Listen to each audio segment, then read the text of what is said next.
కర్నూలు జిల్లా మంత్రాలయం నియోజకవర్గం కౌతాలయం మండలంలో ప్రభుత్వం ప్రతిష్టాత్మకంగా చేపట్టిన ఆంధ్రప్రదేశ్ రీసర్వే ప్రాజెక్టులో భాగంగా జిల్లా కలెక్టర్ ఆదేశాల మేరకు కౌతాలం మండలం గుడికంబాలి గ్రామం రీసర్వే చేయడం జరిగింది.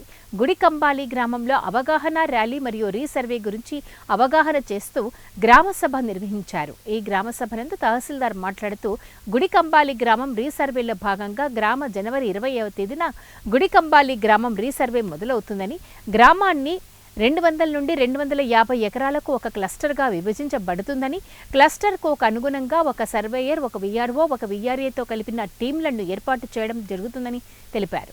ప్రతి టీం ఒక రోజు నోటీసులు ఇచ్చిన 20 ఎకరాలు మాత్రమే సర్వే చేసి వారి డాక్యుమెంట్ ప్రకారం, అనుభవం ప్రకారం మరియు రెవెన్యూ రికార్డుల ప్రకారం సరిచేసి సరైన రికార్డు నమోదు చేయబడినని, కాబట్టి దాదాపు 100 సంవత్సరాల తర్వాత జరిగే రీసర్వేను అందరూ గ్రామస్తులు తమ పొలాలు సర్వే చేసే సమయంలో వారికి నోటీసులు ఇవ్వబడతాయని తెలిపారు.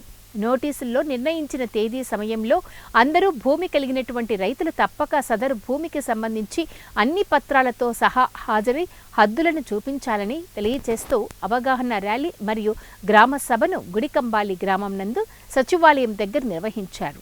గ్రామ సభ అవగాహన కార్యక్రమం తహసీల్దార్ రజనీకాంత్ రెడ్డి, మండల సర్వేయర్ బసవరాజు, విఆర్ఓ అయ్యప్ప, గ్రామ పెద్దలు, గ్రామ రైతులు ఇందులో పాల్గొన్నారు. ఒక క్లస్టర్కి టీములు ఏర్పాటు చేసుకుని రోజుకి 20 ఎకరాలు మాత్రమే, గతంలో కొంచెం ఎక్కువ టార్గెట్ పెట్టుకున్న వల్ల తొందరగా రాసుకోవడం, రైతులు హాజరు కాకపోయినా వాళ్ళని భూముల్ని గుర్తించడము, ఈ కొన్ని పొరపాటు వల్ల అది తప్పులు జరిగినాయి.